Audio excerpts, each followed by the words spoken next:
UP academy for civil services में मैं आप सभी का स्वागत करता हूं। आज का टॉपिक है पंचायती राज। और मेरी बात का विश्वास करिए, अगर आपने अगले 3 लेक्चर सही तरीके से जो भी ट्रिक्स मैं आपको बताऊंगा, शॉर्ट ट्रिक्स और बहुत ही स्मार्ट ट्रिक, वो आपने अगर सही तरीके से रट लिया तो आईएएस का एग्जाम हो, पीसीएस का एग्जाम हो, किसी भी स्टेट पीएससी का एग्जाम हो या ग्रुप सी या ग्रुप डी का कोई भी एग्जाम हो, आपसे 2 से 3 क्वेश्चन कभी गलत ही नहीं होंगे किसी भी एग्जाम में भारतवर्ष के। ठीक है, इसलिए टॉपिक बड़ा इंपॉर्टेंट हो जाता है। And I will teach in both languages, Hindi as well as English. So I am starting with panchayati raj. अब पंचायती राज के पहले मैं आपको बता दूं, कोई भी देश हो उसके डेवलपमेंट का या उसके ग्रोथ करने के 2 मॉडल हैं। ध्यान से समझिए।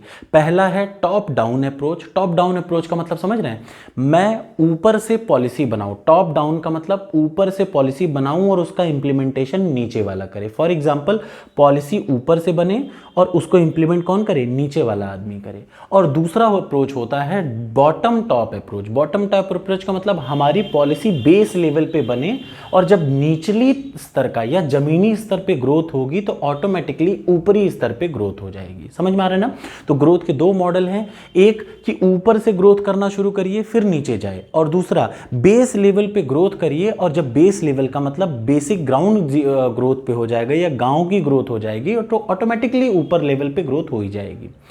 तो पंचायती राज कहता है किस पे बेस्ड है? पहली बात याद रखिएगा, बॉटम टू टॉप। किस पे बेस्ड है? बॉटम टू टॉप, इस मॉडल पे बेस्ड है। अब ये मॉडल कैसे काम करता है ये समझिए।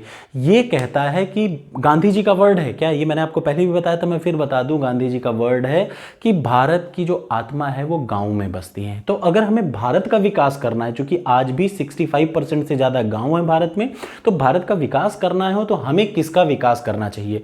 गाँव का। बेसिक लेवल पे हमें विकास करना चाहिए तो देश का अपने आप विकास हो जाएगा। हम लोग क्या करते थे जब स्वतंत्रता प्राप्ति हुई? अब ध्यान से सुनिएगा, आज हम लोग पढ़ रहे हैं एवोल्यूशन ऑफ द पंचायती राज। इसकी शुरुआत कैसे हुई, क्या जरूरत पड़ी? पंचायती राज का मतलब पहले आप समझिए। तो पंचायती राज का मतलब होता है system of the rural self government. मतलब हम चाहते हैं कि बेस लेवल पे थोड़ा बहुत ऑटोनॉमी, जैसे भारत में क्या होता था, देखिए भारत में ऑटोनॉमी कैसी है, एक सेंट्रल है, कुछ शक्तियां केंद्र को प्राप्त हैं, कुछ शक्तियां राज्य को प्राप्त हैं। वैसे ही कुछ शक्तियों को हम देना चाह रहे हैं बेस लेवल पे, और ग्राम स्तर पे हम लोग शक्तियों का बंटवारा। इसका मतलब याद करिए, पंचायती राज क्यों है? For democratic decentralisation. समझ रहे हैं ना? किस लिए? लोकतांत्रिक विकेंद्रीकरण, मतलब शक्तियों को छोटे छोटे लोगों में बांट देना, यही कहलाता है लोकतांत्रिक विकेंद्रीकरण। यही पंचायती राज का एम है। मतलब ऐसा नहीं होना चाहिए कि ऊपर से हम पॉलिसी बना के नीचे को भेजें। हम क्या करें, अपनी पावर को छोटे छोटे चीजों में बांट दें। कुछ पावर हमने स्टेट्स को बांट दी, क्यों? एडमिनिस्ट्रेटिव पर्पज से। कुछ पावर हमने छोटे छोटे जो वो ग्राम स्तर पे लोगों को हमने पावर बांट दी। तो याद रखिएगा, पंचायती राज का पहला मतलब क्या है? System of the rural self government. ग्रामीण लोगों को कह दिया कि लो, अपना शासन तुम लोग खुद से करो। स्थानीय स्वशासन, याद रखिएगा, स्थानीय स्वशासन का मतलब हमने बेस लेवल पे कह दिया कि अब आप लोग अपना एक अलग लीडर चुनो और वो आपका विकास करेगा, तब जाके हमारा विकास होगा। यही कहलाता है, याद रखिए, व्हाट इज पंचायती राज। तो पंचायती राज है क्या? System of rural self government. Rural self government का मतलब ग्राम में लोगों से कहा गया कि आप अपने पे खुद शासन करो। ठीक है, और इसका एम क्या है? याद रखिएगा, इसका एम है to build democracy at grass root level. जमीनी स्तर पे डेमोक्रेसी का मतलब लोकतंत्र की व्यवस्था को, जैसे देखिए मोदी जी को चुनिए तो फिर गवर्नमेंट सेंट्रल गवर्नमेंट होती है, ऐसे ही हर छोटे छोटे गांव में छोटे छोटे मोदी चुने जाएं।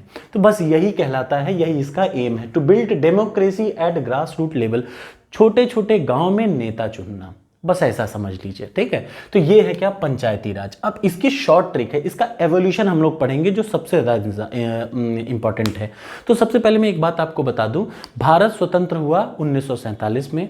भारत गणतंत्र कब बना? 1950 में। उसके बाद 15 मार्च को एक कमीशन बनाया गया। क्या बनाया गया? प्लानिंग कमीशन या योजना आयोग बनाया गया। ये योजना आयोग जब पहली बार बनाया गया तो ये किस पे बेस्ड था? याद रखिए, टॉप टू बॉटम। ये बहुत बड़ी गलती थी, सबसे पहली कमी यही है, याद रखिए। पंचायती राज को बनाने की क्या?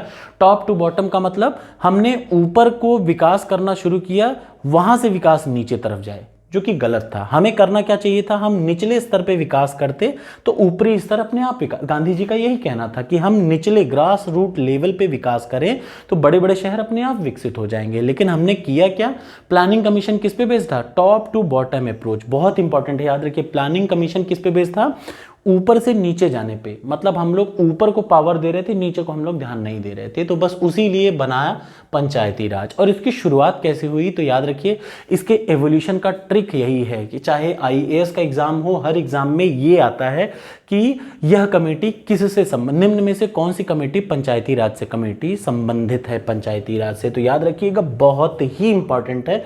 अगर इससे एक क्वेश्चन कंफर्म आएगा और आपका वो कभी गलत नहीं होगा, मैं आपको चैलेंज देता हूं। तो चलिए, to build democracy at grass root level, और दो चीज याद रखिएगा, आर्टिकल 243, आंख बंद करके याद रखिएगा, आर्टिकल नंबर 243 किससे संबंधित है, पंचायती राज से संबंधित है।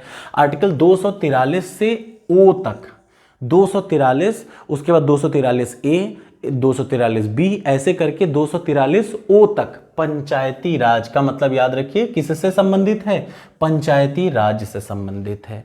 और ओ के बाद क्या आता है, पी। तो आर्टिकल 243 पी से 243 जेड जी तक किस में आता है, म्यूनिसिपालिटी, जो कि मेरा अगला चैप्टर होगा। ठीक है, तो आपको फिलहाल याद रखना है आर्टिकल नंबर 243 से 243 ओ तक किससे संबंधित है, पंचायती राज से संबंधित है। अब जल्दी से हम लोग बात करते हैं कि कैसे इसका शुरुआत हुआ। तो पहले मैं आपको हल्का सा पहले ये बता दूं कैसे शुरुआत हुआ, ये तो मैं आपको सीक्वेंस बताऊंगा ही, पहले थोड़ा सा समझ लीजिए। प्लानिंग कमीशन बना 15 मार्च 1950 को। 1952 में बना राष्ट्रीय विकास परिषद। 1952 में क्या बना, राष्ट्रीय विकास परिषद। अब राष्ट्रीय विकास परिषद के कार्यों को एग्जामिन करने के लिए कि ये सही काम कर रही है कि नहीं कर रही है, याद रखिए राष्ट्रीय विकास परिषद, और उसके अलावा याद रखिए राष्ट्रीय विकास परिषद और वो सामुदायिक विकास, जो सामुदायिक वो होता है, सामुदायिक विकास प्रोग्राम को एग्जामिन करने के लिए सबसे पहले क्या हुआ, एक कमेटी बनाई गई। किसकी कमेटी, किसको मेजर करने के लिए, याद रखिए सामुदायिक विकास कार्यक्रम की चीजों को। सामुदायिक विकास कार्यक्रम मतलब समझते हैं, सामुदायिक का मतलब लोगों को एकजुट करके उनका विकास करना। सामुदायिक विकास का मतलब एक ग्रुप में बांट देना, छोटे छोटे ग्रुप में बांटिए और उनका विकास करिए, उसको बोलते हैं सामुदायिक विकास कार्यक्रम। और समुदाय के विकास का कार्यक्रम और उसकी चीजों को एग्जामिन करने के लिए सबसे पहली कमेटी बनाई गई बलवंत राय कमेटी, याद रखिए।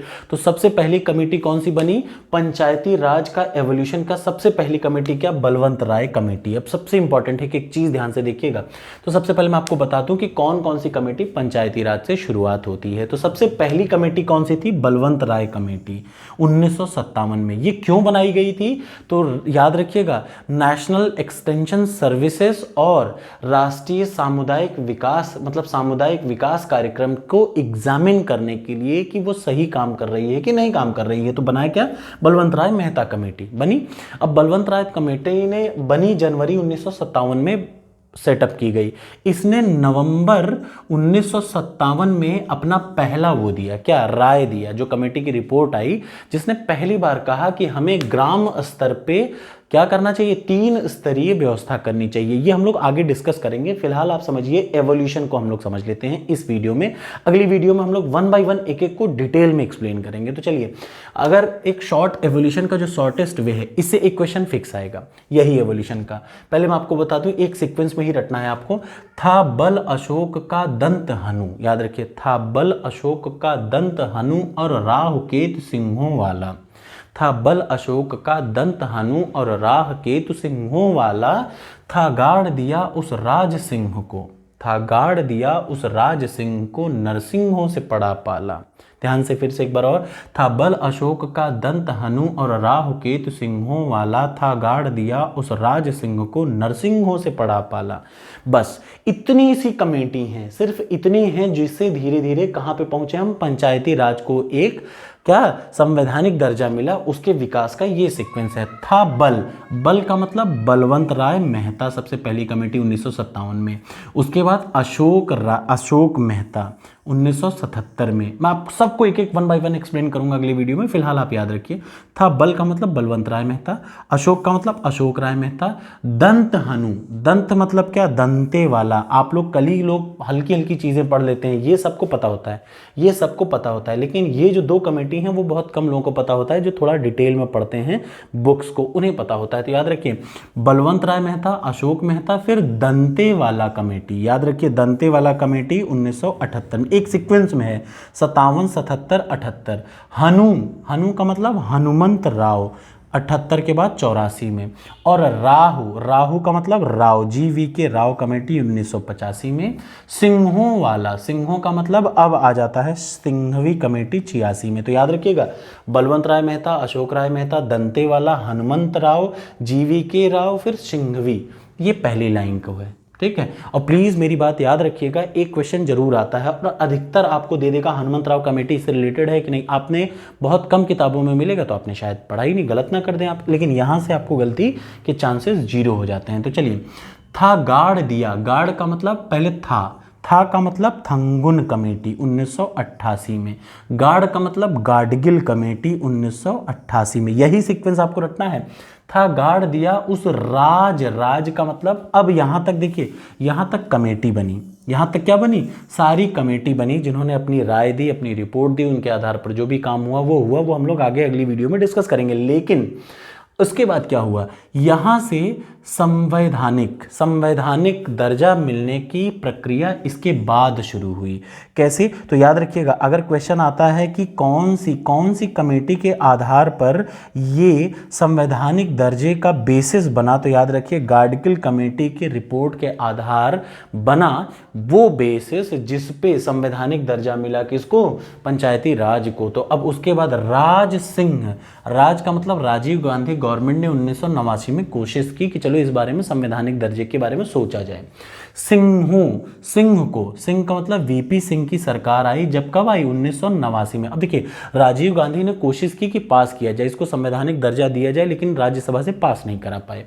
उसके बाद VP सिंह गवर्नमेंट आई, 1989 में आई, नेशनल फ्रंट गवर्नमेंट के नाम से, ठीक है। उसके बाद इन्होंने क्या किया, इन्होंने कोशिश किया लेकिन इनकी गवर्नमेंट ही गिर गई।